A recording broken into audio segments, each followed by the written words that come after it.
Welcome to Reinventing the Whale, a conversation about the ocean's mightiest creatures and how science is helping us reimagine them. I'm Matt Harvey. I'm a poet, presenter and performer. Last year, working with the Hot Poets Collective and our host, Whale and Dolphin Conservation, I wrote the poem Praise the Whale for the COP26 Climate Summit in Glasgow. Today, I'm joined by whale scientists Roman and Philippa Brakes to dive deeper into the subject. We're asking, what is a whale? Why do they matter? And indeed, why should you care? Now, Philippa Brakes is WDC Research Fellow and contributor to the UN Convention on Migratory Species. She researches the importance of whale and dolphin culture and society to enhance our understanding and protection of these species. Welcome, Philippa. And Dr. Roman is an author, conservation scientist, and Gund Fellow. Is that correct pronunciation? Gund. Gund Fellow at the University of Vermont. He's been researching the role whales play in carbon capture and ecosystem services for more than a decade and is leading the research testing the Great Whale Conveyor Belt hypothesis, which we will touch on again later. So welcome, Joe and Philippa. It's nice to meet you, Matt and Philippa. Hello, thanks for having me here. And I'd like to start just by asking really basic question of what are whales and dolphins and where do they come from? I'll jump in first on this, and then Philippa, you can jump in next. So whales and dolphins are aquatic mammals, right? And they're in the same group. They're essentially, dolphins are toothed whales, and then there are the larger whales, which are filter feeding whales. Think of right whales or humpbacks. So two branches, one are called mysticetes, the other odontocetes, or toothed whales. They all have adaptations like blowholes in order to survive in the water. It facilitates their breathing, and paddle-like flukes that allow them to swim. And it's important to keep in mind that they were once land mammals. They're related to us. There was a common ancestor for primates, for humans and dolphins and whales about 90 million years ago, before they set out for the oceans about 50 million years ago. They largely live in the oceans. There are a few that live in freshwaters as well. They're all carnivorous, and they're found in all the oceans of the world. Okay, that's pretty comprehensive. Have you anything to add to that, Philippa? Just, I guess, to remind folks that they are mammals, so that they're not fish. Because whilst that might seem a really basic concept, that is something that we still come across from time to time.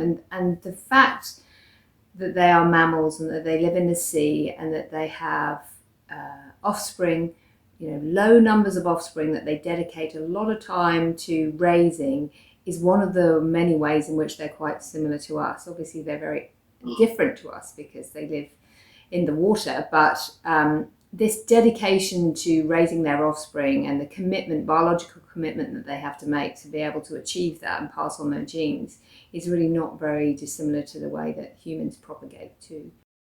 Right, yeah.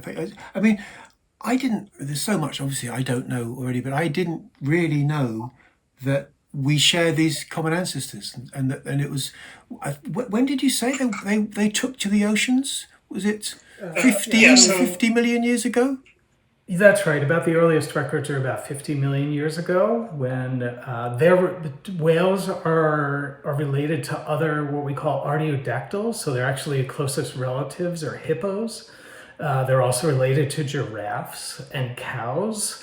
Most of those land animals are herbivores now, right? But when cetaceans took to the ocean, they have to stay warm, right, in the ocean. So one way they do that is by feeding and taking in a lot of energy and building up, for whales, a blubber layer, so a layer of protection in that area. So lots of different adaptations have occurred in those past 50 million years. And one of them, we mentioned a little bit earlier, is this new type of feeding that emerged about 30 million years ago, which is unique to mammals, which is filter feeding, using long baleen plates to filter small fish or small krill and other invertebrates out of the ocean column, and to feed on enormous amounts in a single day. They can eat 3 to 5% of their body weight, and these are enormous creatures in a day. So that allows them to survive in those cold waters, and also to fast for part of the year. One of the amazing thing about some of these, the larger whales, is they actually don't feed in the wintertime. So they're building up that energy and then raising their calves, as Philippa noted, and usually typically they have one calf. They're fasting at that time, and they're burning up that energy that they're feeding on through the summertime. The other thing that's quite interesting to think about as well is the time scales that we're talking about as well. You know, the geological time frame. You know, humans kind of started to evolve from Homo erectus into Homo sapiens between 200 and 300,000 years ago, whereas cetaceans were on that journey 50 million years previous to that. Right. Wow. They have been around developing and evolving into their different adapted niches for a great deal longer than we have. So I think that's a really interesting perspective, and also to think about what the oceans were like for all those millions of years when they were filled with whale song and various other things that were going on long, long before humans arrived. It's a wonder-filled thing just to turn one's attention on inside. I want to come back to how you described them, Philippa, as, you know, having similar family structures to what we relate to as mammals and primates. And it is, I mean, I find it fascinating that they are so relatable in that way with their single calves, etc. But what did early humans, what did our ancestors make of them? I think it was very diverse, actually, and it depends, you know, on what part of the planet the particular human population was. But there is sort of a common theme when you look back at sort of the anthropology of human relationship with cetaceans, and that is that there's something slightly mystical or otherworldly about them, because of course they live in this other world. It's close to alien life at that point that you know, one could imagine, really. And so there's lots of mythological stories about whales and dolphins either being shapeshifters and drawing people into the Amazonian River, for example. The boto, which is a river dolphin that lives near Amazonian waters, can shift into the form of a male or a woman and kind of entice people into the water to their deaths. Right, so they've got that siren quality that I've all seen that attributed to the mermaid, but that's the sort of siren quality of the whale that we've, as it were, put onto them. Yeah, exactly that. So that's sort of slightly more negative connotation in some ways, but then there's the sort of famous story of Sadina, who's the Inuit goddess, who basically, you know, there's a long tail that is sort of culminates in her fingers being chopped off, and that all of the branches of cetaceans emerged from the fingers of this one princess who had her fingers chopped off. So there's lots of incredible tales, and in my part of the world, in the Pacific region, there's it's worth bearing in mind how close human communities were to the water when these, you know, and dependent upon the oceans when a lot of these legends developed. But there's, you know, the story of the whale rider, the human riding across on the back of a whale, right across the Pacific, and calling the dolphins in. You know, that's a really common theme that you see across some of the islands here, from Tuvalu right to Samoa, where people stand on the, you know, they stand on the edge of the water and they call to the dolphins, and the dolphins come to them because they are actually their ancestors. This is part of the sort of legendary tapestry of this region, I think. So it's very diverse would be my answer, really, and very different perhaps to Western perspectives on whales and dolphins. But this relationship with the ocean that people had then, at that time, people were not whaling. So am I right that would have started much later than the kind of times of this otherworldly mythologized whale that you're talking about? I think there was hunting. I think I guess it depends. It depends what you mean by whaling. That's certainly commercial whaling, certainly not. But so there was and there remains indigenous hunting of whales and dolphins. But I think there's a difference in the sense that we've absorbed through our cultures a philosophical standpoint, which is that humans are quite separate from the rest of the natural world, and this is our received wisdom through Descartes, and so they quite often indigenous communities don't see that same separation, and so depending on the indigenous community, the taking of a whale could be the same as an elder in their community dying. So it's a very, very different relationship that's actually quite difficult for us to get our heads around, really. So it was happening, but certainly not in the unsustainable kind of. I'm with you, yeah, and with that, and the reverence and sense of connection was very much there. Yeah, and I think we should keep in mind that probably the first way that humans, besides seeing whales offshore, would be through strandings. So not even a take, not whaling, but whales die and they wash up on shore all the time, and especially when they were abundant. So this would have been an incredible source of food and nutrients when they wash up. And that's true for condors, for polar bears, and for early humans as well. So probably that would have been the first time and that would be the first way you could really approach a whale up close before you got to the ocean. And then as people started taking to the ocean, whether it's in kayaks or small boats, that relationship would have changed. To my knowledge, the first image we have of a whale is from about 4,000 years ago. It's from a stone carving in Korea. And there you can see a whale with tethered to a boat, an indication that whaling was occurring there. And that, as Philippa had mentioned, there were cultures throughout the North Pacific and elsewhere, but especially in the North Pacific, extending from Japan all the way to what's now California, where people had certain rituals as well as certain techniques, including harpoons and small boats, in order to hunt these whales. So I think first we're scavengers, and then there's some active hunting going on, several thousand years ago. Right. Around the world, were many cultures, I don't know, did many cultures share the reverence and that interest in that mythologizing, or was that just certain areas? How widespread was that sense of respect and fascination? The sense of fascination was certainly widespread, and there's plenty of tales.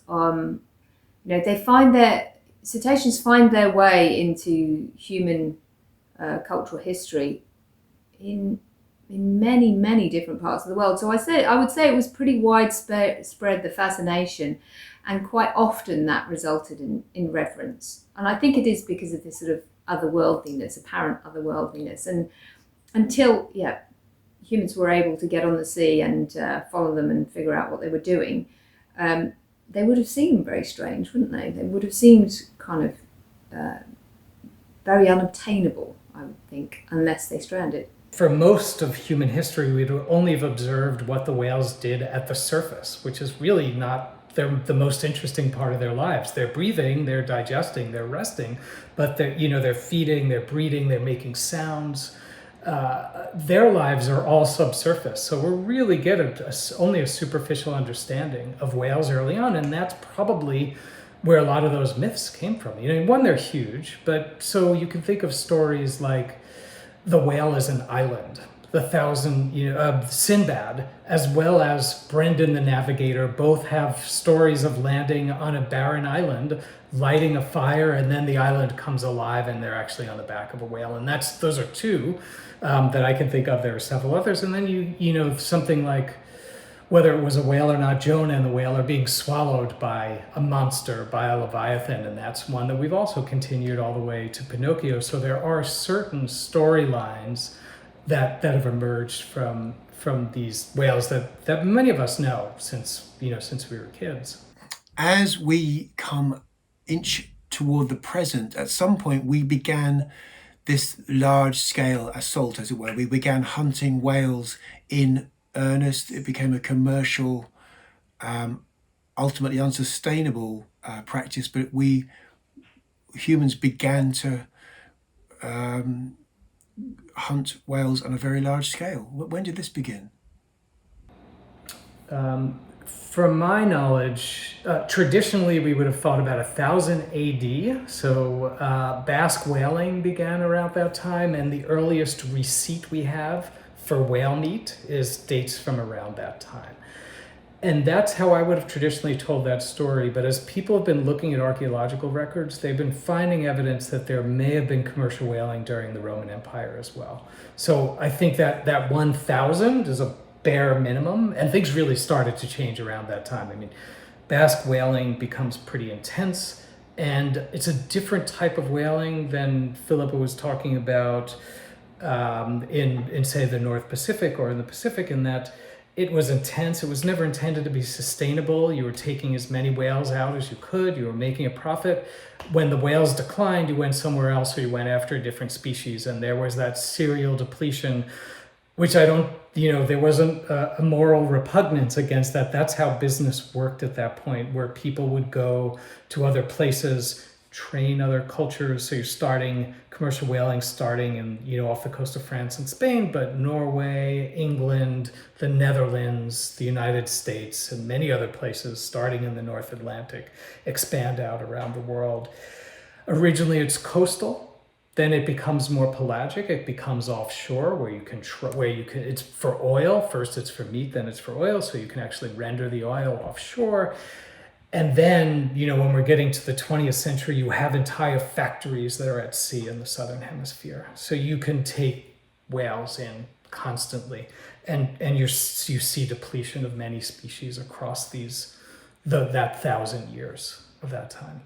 This must have had a huge impact on the economies of the whaling nations. Yeah, and of course there's the fact that the coincidence of whaling and the Industrial Revolution as well, and the abundance of oil helped to fuel the lamps and the machinery that actually ended up helping to catch them. So there was a rather horrific cycle that helped keep that going and incentivized whaling, way beyond just whale meat as well, which is unfortunate for the whales, of course. And it's also worth bearing in mind that one of the ways in which the oil was measured was in blue whale units, which was a measure of amount of oil that you could get from a single blue whale, but you could actually that would translate across other species as well in terms of sort of an amount of oil that could be collected.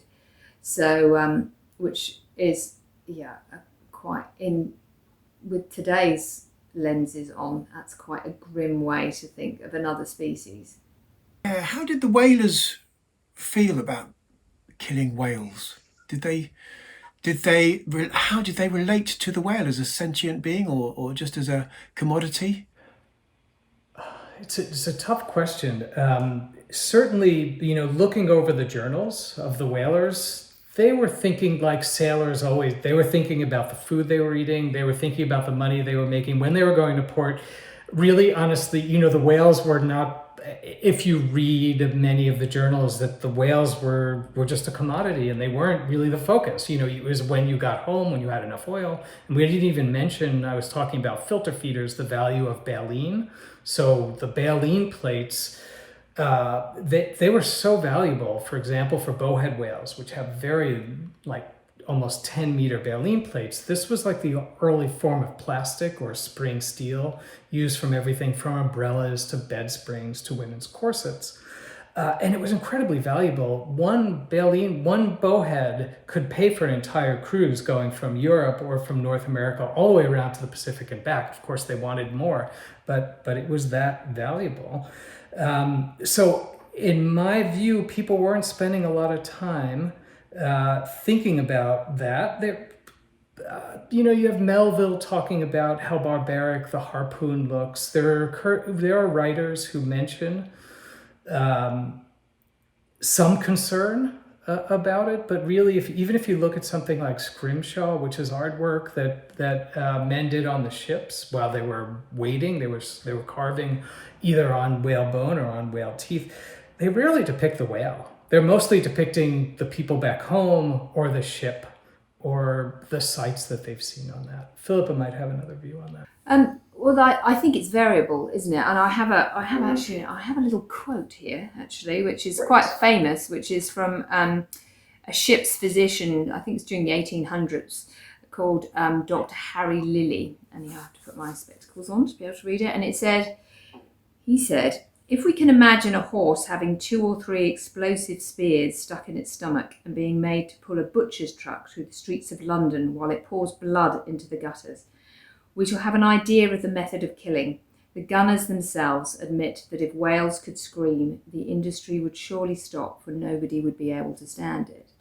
So there were, I think, some people who had a perspective on probably the fact that these were mammal groups that were living in some sort of family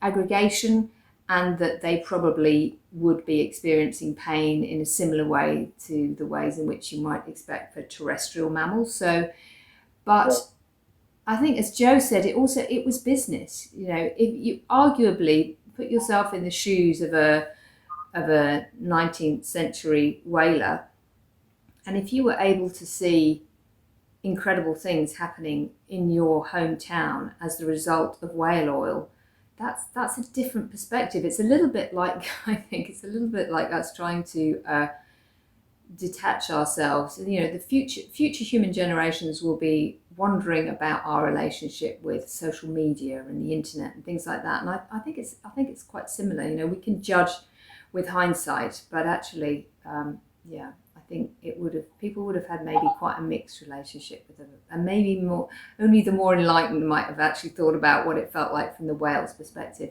But there's something Joe said, which sort of, I've never really thought about it in this way before, but thinking about the use of baleen for corsets, I've never actually thought about the fact that we have whales to blame for the hideousness of corsets that women had to wear for so long.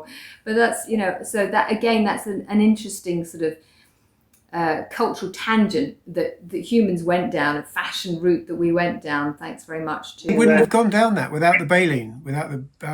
Well, it's just very flexible. It's both strong and flexible. So if we didn't have a material, I can't really think of what you could have used that wasn't metal or plastic. It wasn't metal or wood that would have served that same purpose at the time. I feel cynical enough to think that men would have found a way to constrict women's breathing somehow. Yeah, you might be right. We must constrict and restrain, and we will do it somehow. But yeah, I can see that without that, yeah, of course, it's as we know them. I have never worn one, but as I understand them, wouldn't have existed. They were so integrated. Whales were so integrated into the daily consumption of Western culture. Is that fair to say? Certainly, they were for hundreds of years. Absolutely. And so, you know, do keep in mind, and the corsets could be very damaging to women, absolutely. But it was worse for the whale, and you can see thousands. You can see baleen plates if you look at pictures from the 19th century in places like San Francisco, where it looks like a forest, like a palm tree forest. There's so many, these large baleen plates. The good news is, of course, that fashion ended around the time, interestingly, than when at least the traditional type of whaling ended around the mid 1800s, the mid 19th century, towards the late 19th century, and then it was replaced by spring steel, and then eventually by plastic. Not for corsets, but for the other uses like umbrellas or fishing rods. So we began to change our views. We did actually later introduce bans on whaling. So what led to us changing and saying, okay, we must consider at least banning whaling? Well, we can give an answer to that, but whether it's the right answer, I don't know, because that seems to be the $64,000 question about campaigning, right? What is the thing that tips human perceptions one way or the other? But arguably, I think science had a very large role to play. So our improved understanding, not just about whales and their life history, but also just about sustainability and conservation, and understanding that the Earth's resources were not limited and that our populations were growing rapidly. And I think that started to come about. And also our communication, human communication changed and became different in the 50s, I think, particularly. And so I think that shared knowledge between ourselves actually helped us to start to see the world differently. But Joe may well. Yeah, I have a couple of ideas. Certainly, one was that whales were seriously in danger of going extinct, and there were arguments about that for decades. But by the 1960s, finally, many scientists and policymakers acknowledged that if we continued this process, whales would disappear. I mean, blue whales in the southern hemisphere were depleted to 1% of their numbers. Right whales now are still at less than 1. North Atlantic right whales are still at less than that. And that would have been true for species that we think that are relatively abundant now, like humpback whales, a lot of gray whales. These whales were on the edge of extinction. That was, at least in the United States, that was an important shift, acknowledging that. And there were replacements. So sperm whales were still hunted for lubrication. We didn't mention that. NASA rockets, as well as the military in the United States, used sperm whale oil for lubrication. And that was replaced by Dow Chemical submitted an affidavit that they could replace that. That allowed finally the US to say, okay, we're not going to hunt these endangered species, because they had argued they needed to do it. It's too bad they're so rare. So I think rarity was huge. Organizations like Greenpeace, which were protesting and doing a very good job of using media in order to get this in front of millions of people, we were talking about the pain that whales go through, seeing what hunting looked like. Most people had never seen that and never had an idea of what that meant. And then I think technology too is scuba diving and hydrophones. So we started to hear and see what animals look like beneath the sea. And that blew people's minds. I mean, I can personally remember the first time I was on the water on a humpback breeding ground. Couldn't really see any humpbacks around. Someone puts a hydrophone in, and it's like being in an opera house or a rocket. It was amazing. You could hear them everywhere. And at first I thought it was a recording. I'm like, no way. Like, this isn't real, that this is really the sounds there. And that would have been how whales lived for Philippa was talking about tens of millions of years. For tens of millions of years, the ocean was the loudest noises in the ocean by far were the whales, communicating across thousands of kilometers. So I think starting to understand that really enhanced our fascination and our understanding. I'll throw one more out there, is whale watching too. So we start economics as well. There were other values in whales that we wanted to see them alive, and they became more valuable alive than they were dead. Economists would argue, by the way, that we were probably stopped whaling anyway, because there were so few, it wasn't worth it. It does feel, I find it really stirring, as you say, what you're saying about the sound, and as you're opening up to that sense of wonder, which we had lost for centuries, it seems. It seems that people had it and then didn't have it, and they became an economic commodity for many centuries.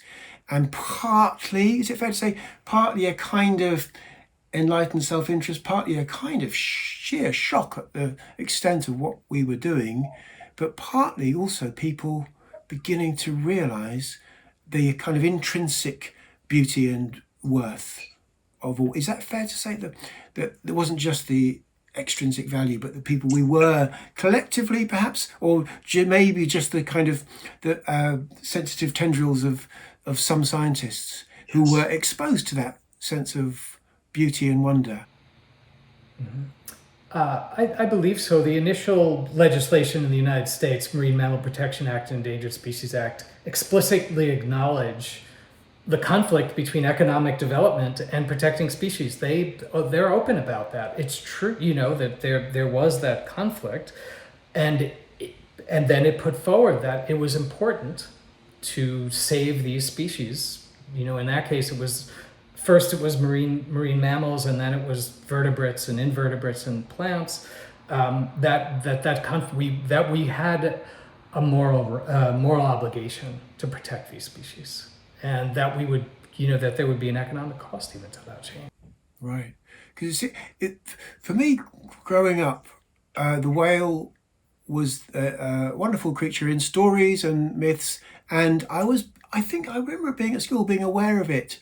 The whale, the big generic whale, as an extraordinary commodity. I think that's how it was presented to us, not just about corsets, but all the many household products that came to us from the whale, and probably because the space program was a big deal, the contribution to the space program that the whale makes, wonderful. And we were still not sensitive to its beauty and wonder and worth and merit.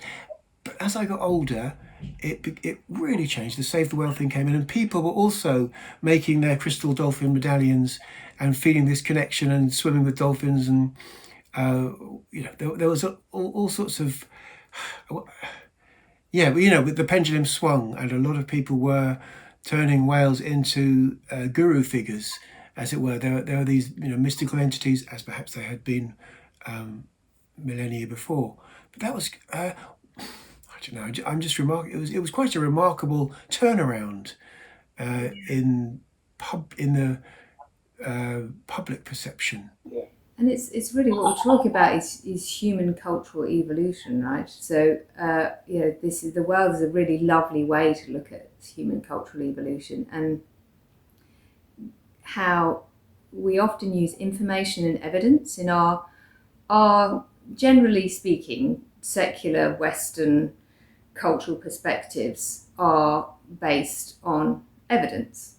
But I think where we are now, this is why I think it's so interesting bringing people like yourself, creative minds, to look at the issue of our relationship with cetaceans and other animals as well, is that we need both information and also how information manifests in our own minds, and what we choose to do with that can be helped, I think, through other ways of thinking about things, different perspectives. That's what creativity is all about, really, isn't it? Different perspectives on the same thing.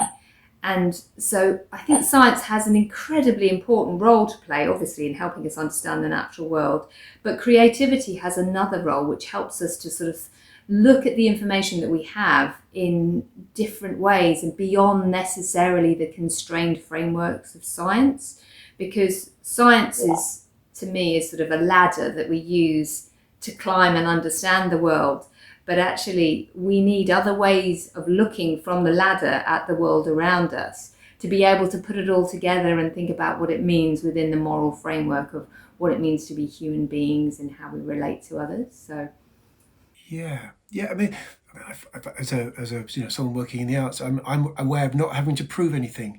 That I can make a thing, and if it has an emotional impact, then it's kind of done its bit, and the scientists have to prove things, and it may or may not have an emotional impact. And that connection, it's more about the connection, which I can see that many scientists just have because they're rounded people, but the actual way of looking doesn't necessarily include or value that sense of connection, which we sort of want to, you can see we need to bring into the equation or bring into the situation. But we do seem to feel it increasingly culturally across our secular Western world. We seem to feel the connection more. Is that fair? I think that's the case. We certainly are acknowledging the intelligence of whales. And I think, as Joe touched on earlier, if you were to look at the trajectory of the whale watching industry, that would seem to indicate that we are valuing whales alive more. And I mean, it's a shame for whales, I guess, that they're not furry kittens on Facebook, but that that those sorts of things have changed. The way that we share information in that way has changed perception of different species. So I think we are valuing whales in a very different way, but whether or not we've got to truly understanding their intrinsic value, I think, is a different question.